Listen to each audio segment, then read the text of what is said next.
Voilà. Donc, si on est sur les questions, alors, pour la question 3 et 4, il nous demande de faire une préparation. Ça veut dire quoi? Il faut appeler la méthode préparer match depuis le main. Donc, qu'est-ce qui va se passer? Je vais appeler ça. Donc, il faut le décommenter. Ça va appeler préparer match. Préparer match fait quoi? Il va prendre tous les matchs. Donc ça, c'est des matchs qui sont codés en dur ici. Il n'y a pas de lecture de scanner. On dit, voilà, c'était à quelle date, qui a joué contre qui, et quel était le but des autres et le but des invités. Et il va remplir des attributs dans l'équipe.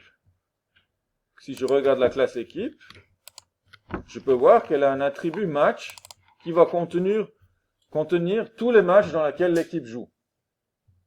Il y a Grasshoppers qui vont jouer contre Young Boys, il y a FC Ball qui va jouer contre Grasshoppers, et l'équipe Young Boys, elle est concernée que par son match contre Grasshoppers, pas par le match entre Ball et Young Boys. Et cette préparation, elle va remplir cette liste de matchs pour que j'ai que les matchs qui m'intéressent. Maintenant, on nous demande de calculer la différence de buts pour chaque équipe. La différence de buts, donc c'est tous les buts que l'équipe a marqués et tous les buts qu'elle a reçus, on fait la différence.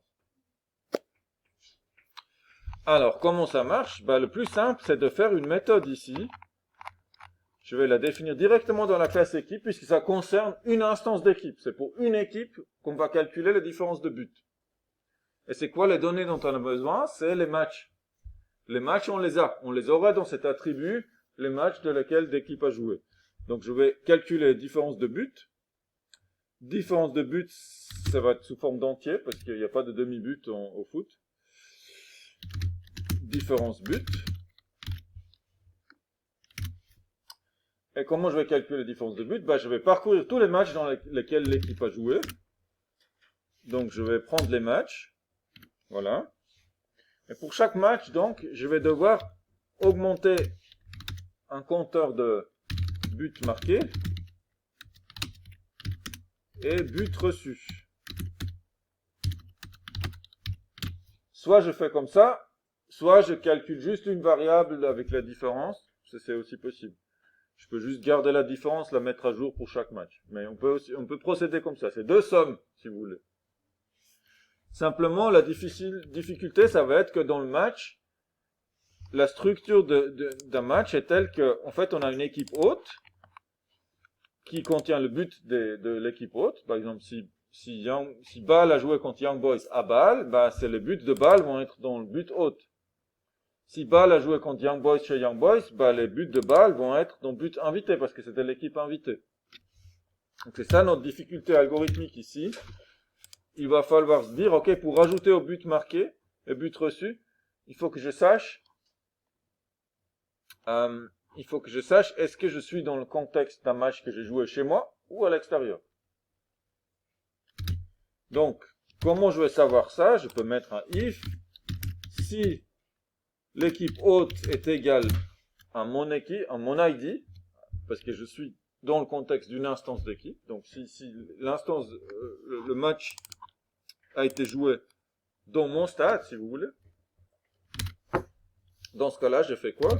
Le but que j'ai marqué, ça va devenir les buts de l'hôte, puisque j'étais hôte. Et puis le but reçu, c'est les buts de l'invité. Sinon, ça veut dire que le match a été joué, je l'ai joué à l'extérieur. Je sais que j'ai joué dans le match puisque on a déjà fait le travail avant de mettre que les matchs dans lesquels l'équipe a joué dans l'attribut match. Donc il y a les matchs qui ne les concernent pas, sont même pas là-dedans.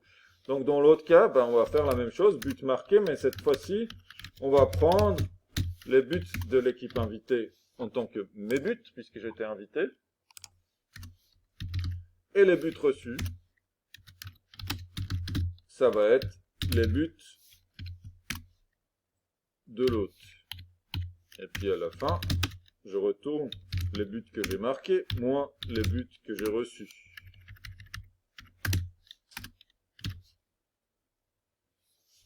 Ça me donne ma différence de but. Dans l'énoncé, on nous demande de faire ce calcul pour toutes les équipes. Et il manque encore quelque chose. Alors pour l'instant, j'ai calculé la différence de but. Après, on veut calculer la moyenne par partie. Donc ça, c'est encore une autre histoire. Pour ça, il va falloir prendre le nombre de buts, la différence de buts, et puis le diviser par partie. Pour dire en moyenne, en partie, j'ai gagné de 1,5 buts de plus. Voilà. La différence de but moyenne par partie. Ok. On va déjà faire la première partie. Vous voyez, on va déjà essayer de faire cet affichage-là. Donc, il faut que j'appelle donc pour toutes mes équipes la méthode différence de but et que j'affiche le résultat. Je vais faire ça depuis quelle classe? Depuis la classe partie B et depuis le main. Depuis le main ici. Ah, ça me perturbe. Le main ici, donc on a préparé ça. Maintenant, on va afficher la différence de but. Donc, de toute façon, on peut y aller. Ah voilà, il y a déjà une méthode afficher différence de but. Qu'est-ce qui se passe là-dedans? Il se passe encore pas grand-chose, mais on va le compléter. On va lui passer en paramètre, elle a besoin de quoi pour faire son travail? Elle aura besoin de la liste des équipes. Et puis, qu'est-ce qu'elle va faire? Donc, elle va afficher différence de but. Et après, elle doit afficher pour chaque équipe, donc le nom de l'équipe, 2 points, son résultat. Donc, ce truc-là, elle doit afficher. C'est le nom, le total et la moyenne. Donc, qu'est-ce qu'on fait? Ben, on parcourt toutes les équipes. Et pour chaque équipe, on va afficher donc le nom de l'équipe, le nom, plus un double point, plus les différences de but de l'équipe. Et puis on marque total, virgule. Et on va déjà tester ça.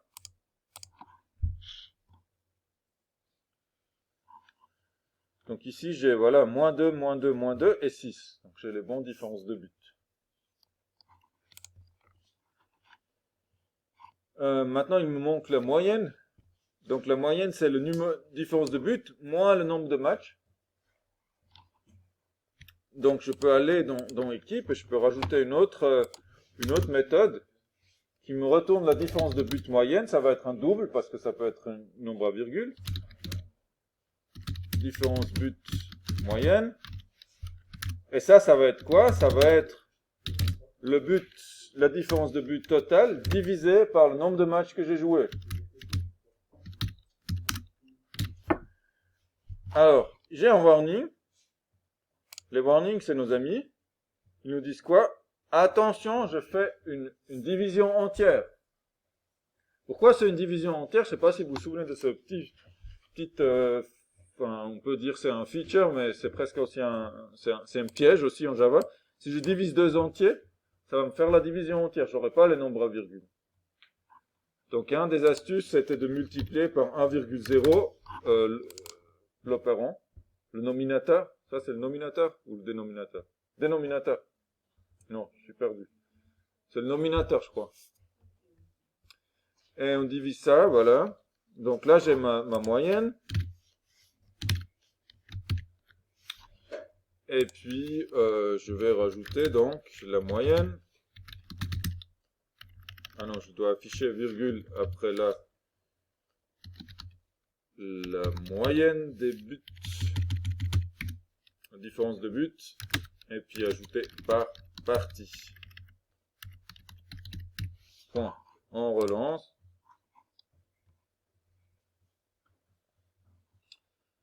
Voilà, c'est pas mal.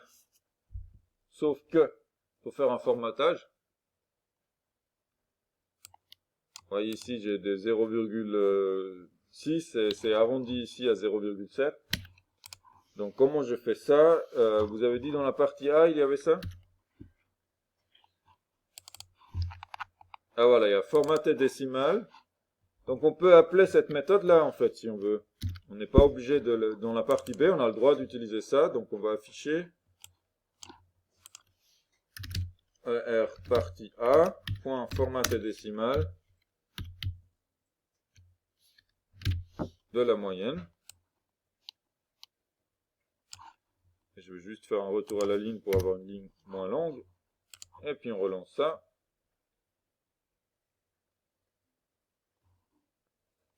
Et là, j'ai l'affichage tel que souhaité.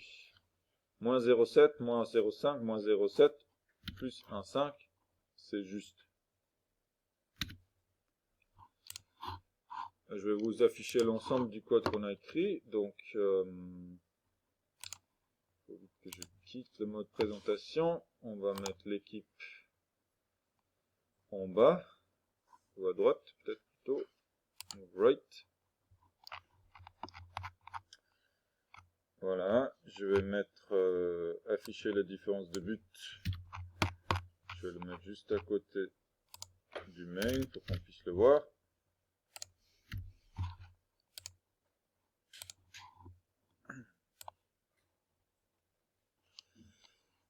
Donc voilà, dans le main, j'ai appelé afficher différence but.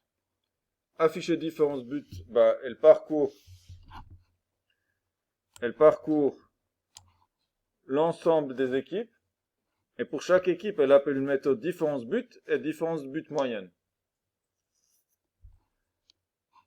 La méthode différence but, c'est donc écrit dans la classe équipe. C'est une méthode d'instance parce qu'elle travaille sur une instance d'équipe. Et là, on va additionner tous les buts marqués, les buts reçus, en faisant attention à ce que l'équipe était invitée ou pas. Et ça nous donne notre résultat. On affiche ça. On le retourne et du coup, on peut le réutiliser ici. Donc le plus dur du travail, c'est ici. Pour la différence de but moyenne, il faut faire gaffe à ce problème de division entière. Monsieur, Oui. dans préparer match, vous avez mis en paramètre équipe.